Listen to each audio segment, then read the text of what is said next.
All right, welcome back, 757 frenemies. I am Chris, your host here. You know Ryan to my left, Sean, the commish to the right. We're talking about best keeper situations. Commish, take it away. What are we doing today? All right, so for our local league here, we're going to kind of break down our top 3 best situations that everybody has as we go into this draft, which is in a week. So you guys better get ready. Start gathering your information. We're not going to probably give too much advice on it. I think we're talking about next week maybe doing that. But let's just dive right into it. I'll start with you, Chris. Give us your number 1 situation. Actually, we'll start at 3. We'll go backwards. Okay. So the third best situation that people are going to be keeping this year. Obviously, this excludes the 2 new guys because they haven't picked keepers. Right. I like Tim, the doctor. I love your keepers there, Tim. Looking at it, Travis Kelce and Saquon Barkley.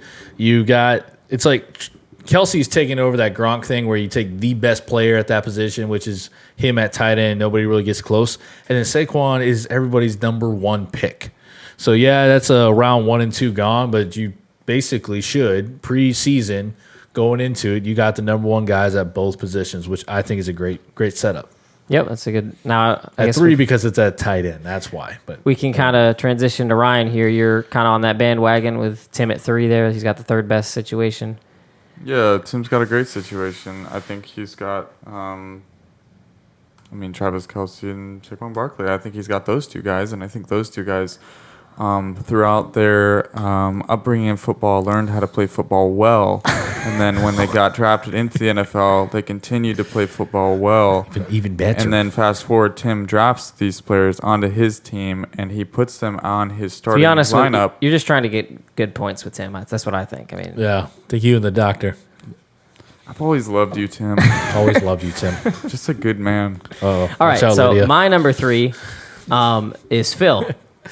And every year he seems to just... He has like a plethora of people always to choose between keeping. He drafts extremely well. He does seem to. I've got to give you the credit, Phil. You my boy. my boy. My mentee. My right? mentee. So who he's looking at keeping is he's going to have Alvin Kamara, which some would argue you could take at that first pick overall. He's a fantastic running back to keep. Going to get him in the first round. And then Antonio Brown, it's kind of a little dicey in the second round. I like him better in the third if you can get him. But to be honest, the more I've looked into it, he's just the best wide receiver in football. And I think he's just going to continue to have that talent. He's not going to have Ben Roethlisberger in the Steelers offense behind him anymore. Or his original helmet. But I think surprisingly he will be very close to, if not in that top 5 of wide receivers still. So the fact that he starts balanced like that. The only person that can screw up Antonio Brown's season is Antonio Brown. Yep. So if he comes out and gets balling, he'll be just fine. And the second string Steelers quarterbacks. Derek Carr and John Gruden could easily. But I think like he's just that good of a wideout independently on himself. Like you'll get a top 5 production, honestly, out of Antonio Brown, even higher. Yep. Men lie, women lie, but the analytics don't lie. It's value from Ryan there. Right there. The Pearl of wisdom. That's his quote from Antonio Brown right there. Straight from the man himself. He said, men lie, women lie, the analytics don't. Hard Knocks this week was pretty entertaining. Yeah. All right, so at number 2. Let's go over to Ryan since he's feeling a little... Yeah, Ryan, who's your second best? Let me just tell you guys. I have 2 running backs, and they both, like Tim's team, they play football well. This is the Ryan Ryan picked himself as the second best keeper situation. With his running back keeps, he got Le'Veon and with James Conner. So my pushback on that is I'm a little afraid of the risk that you have in your team. I agree. I think that's so you're boom bust type of thing. I think I'm boom bust. Boom bust. I think maybe they won't be. I don't think the Steelers are going to be what they did last year. I think that Connor takes a step down. I think Le'Veon maybe takes a step down. I have 2 guys that are consistently getting me 13, 14 points. That's not true. the 20, 30 they got. I guess boom bust isn't really the right way to say it. It's more that you're like you don't have that top guy. I think they're going to turn it out, but I don't think they're going to be like... You have a good foundation, but I don't know. You don't have that one probably who's going to be the top in his position every week. Right. The hard part for me on there is that's the gut feeling of us, but they're first and second round picks. Yeah. Right? It'd be better if they were second and third or third and fourth. Yeah. Then be like, that's awesome. Because if they boom, then you're in great value and you got first two picks in your first, second round. Yep. So, Kamish, who'd you have at second here? So I have David. Now this is I just, said Brian has all that risk, and David's got the most risk here. He's got the biggest risk. Ezekiel Elliott, I know you're sweating bullets over there. You're like telling not. Jerry, stop making these comments, get this man signed. Ziku. Yeah, David's over there losing sleep at night, looking up on the Twitterverse, trying to see any updates at 2 a.m. With that said, if you are able to have Ezekiel Elliott for the full year, which that's still the belief I'm under, that they're going to sign him within the first week or two. I hope you're right, but I know. disagree. Yeah, well, this is coming from the Le'Veon guy, so he knows what it's like to have that happen. The pride of man is a powerful thing, y'all. Mm-hmm. Thank you. It's a powerful thing. David knows about Thank that. you, And Preacher. Chris. And sorry, you're Chris. Yeah, Mike. Yes. Mike? Hey, They're pastors. going the preacher route there. Oh, All right, at missed my it. number 2, I put Joe. Loving up Joe's roster there with McCaffrey and David Johnson. David Johnson, I think, people are worried that Kyler Murray's going to steal the show there. But with a rookie quarterback, your running back's your best friend. And coming out of that little sling it, run and gun offense they're doing, the running back is right in there for a check down, still running his own read out of the gun. I think he's going to get plenty of touches. The biggest thing is the plays. They want to run so many plays. It's like Chip Kelly. I know it's a kind of a negative thing to talk about Chip Chip Kelly Kelly, in the but NFL, when we're yeah. talking about fantasy in his first year, he churned out some fantasy players because they just ran so many more plays than everybody else. So David Johnson is going to have so many more plays to get in on, and I think that's what's going to sustain him. Yeah. And then he's got, like you said, Christian McCaffrey. This transitions here. My number one is, we'll go to our number ones, is Joe. Yeah, Ryan had him too at number 1. If you're All three of us had him at number one? No. I'll reveal my number 1 later. But yes, Joe. Oh, crap is he in there, number one? But So- yes, Joe for 1. You're the champ. For Joe, you kind of touched on it already.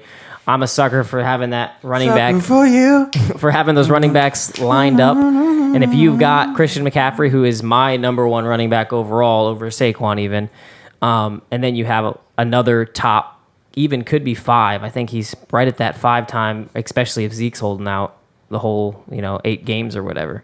Then I think David Johnson is going to be a lock for you. So if you have those two, which if David Johnson didn't have that year he had last year, he would be at the top with those guys, and you'd be looking at 2 first-round running backs that you're getting. So, Joe's got the pressure of drafting well around those 2. yeah. And I mean, if we're looking at situation, like we kind of just looked at who you're going to keep, but I think it's undisputed that it's Joe if you look at their whole team, because he could have kept Tyreek and man. Nick Chubb.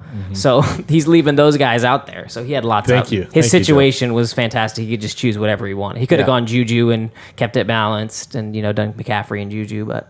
Yep. So I think you made the right call. my number 1 here is the Reverend David. Do I have to change that now that we actually got another Reverend? Anyways, David, I like you a lot. I want to get David. Can I and get Mike your number? together I'm just and kidding. have a big fight, It'll be like the nicest fight ever. like a physical fight, and then a debate. We'll see.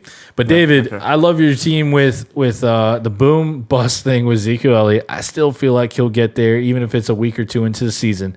And then keeping Devontae Adams, number 1 wide receiver last year, with a great QB on his side. Yep. I think you could, as much as I think Saquon will be running back 1 at the end of the year, if Zeke plays the whole season, he's going to be battling with Zeke to claim that spot. And you just have the top guy at both positions. I would say that's has highly valued in fantasy football. He has the best chance of everybody for sure of having the number 1 wide receiver and the number 1 running back. Yeah. And that wins you a league, man. And If you have both of those. Typical Raven, he's probably going to draft Lamar Jackson as his quarterback, and that'll be his demise. Don't give away But, his sleepers. It's a sleeper pick, but he'll pick him probably in the 3rd round because he's a Baltimore Ravens fan. Well, But I really loved you, David. I love you, David. so now that we've talked about who we've loved, we're I going to like move this on one. to some shade here and talk about who we Worst think keeper is going to have the worst situation. keeper situation. Sorry, I just spoke right over you, No, didn't you I? just spoiled my moment. He's in the middle, though. He gets to do that. I am the man in the middle. But he's the I like loudest. to turn right over to Ryan here. I just sang about this guy's praises, but why do you think this guy is a worst keeper situation, Ryan? Oh, yeah, it changed my mind. He was going to say David. I think it's because of the we risk. changed the script there. To me, unfortunately, it's between the Kalanas. Between Daniel or David? Yeah. Now, Daniel, you're keeping. Where's the Turtles? Daniel's got Hopkins and Mixon. Joe Mixon. I'm just like, why Mixon? Yeah. I think he's still deciding between Kittle and Mixon, but it's going to be it's not going to be that Daniel, good. I'm speaking to you right now. Keep Kittle. Keep Kittle. Keep Kittle over Mixon. All right. And then my worst, I'm sorry, Morgan. Oh, Morgan. I don't want to throw shade at my boy, but I think it's a little dicey here. He doesn't really know who to keep as the second one. He might keep Mack. He might keep Zach Ertz. Either way, they're not going to be a top tier like first round type of pick. And then You don't believe in the Browns? Browns are going to Super Bowl, bro. and that's the other side of it is Odell. Yeah. I am a little afraid of him in the first round. I thought you had a good situation when he was a second You round don't pick. think that Manziel 2.0 is better than Eli Manning? I think he is, absolutely. I think that going to a new team and a new system is shown that when you have a wide receiver do that, it doesn't just go like gravy the first few weeks of the game or season. So I think it's going to take some transition time. Now, he's a fantastic wide receiver. The other thing is I am not as big of a believer in the Browns. I don't think they're going to be, contending for the Super Bowl this year. I think just getting into the playoffs is what they're looking at this year. So I'm not going to put them at that top 5 offense now like everybody wants to. I mean, correct me if I'm wrong, though. But Baker Mayfield's like a pretty big gunslinger, right? He is. Yep. And that's all Odell Beckham's been trying to get Eli to do for the last several years. So I'm just seeing there's some potential here. It's a fair point. I will not push back on the fact that there Odell is definitely was a- the potential that he could be the number 1 wide receiver. Absolutely. Mm-hmm. But I think there's a lot of risk too. Yeah. Because and the thing we're not even talking about that is the biggest risk, the man has barely played 1 season ever. Like, he's always hurt. He is hurt. And nobody wants to give him that tag because he's so good. But he's missed a lot of games, and that's what I would fear a little bit. Kind of like with Tyreek, I'm afraid of him because he's just always limping off of something, and it's just I'm afraid that's what might be happening. So. Yeah, Morgan here. Odell is a top guy, but that first round grade is where we're keeping that situation is kind of bad, and it's really the effect of this whole running back situation in the offseason. When Melvin Gordon's falling down, somebody's got to bump up, right? Yep. And same thing with some people's rankings are moving down Ezekiel Elliott because they don't know. Someone's got to move up, and Odell was a fringe 2-1, and then now is a 1, especially with the 12-team league there. So that is a tough part for you. So, Chris, who is your shade thrower? Andy, my man. Andy, You always get to the butt Denver of the joke. I'm Stump. sorry. Here we go. I don't think you listened to this, but I'm sorry, Andy. Yeah. Yours is only because your roster last year didn't give you anything to really keep. Michael Thomas. Jackson. That would be a good keeper in the Good first. keeper. We talk about all-time musical greats, but Michael Thomas is a no-brainer. All right, he's a phenomenal receiver, great receptions. I mean, the guy is a PPR stud. He's safe, man. He's a great You're pick. going to get a top 5. The hard part was for me. I want him. When I looked at it, you always kept Gronk. Gronk retires. Leonard Fournette. Who knows what's going on there? You need another prove-it year. So I am totally on your decision-making. To keep the one. Let Fournette go, keep Thomas. But that's really tough. The rest of us are keeping 2, and it's really the production there. You're looking off a underperforming running back in Fournette and a retirement of a Gronk, because usually that no-dud keeper just because he was the best tight end in the NFL while he was playing. Yep. So just keeping Michael Thomas, and that's a first-round pick. So then you're going to wait in the second round. There'll still be some good guys to pick up. Problem is you might see Leonard Fournette again coming around that turnaround.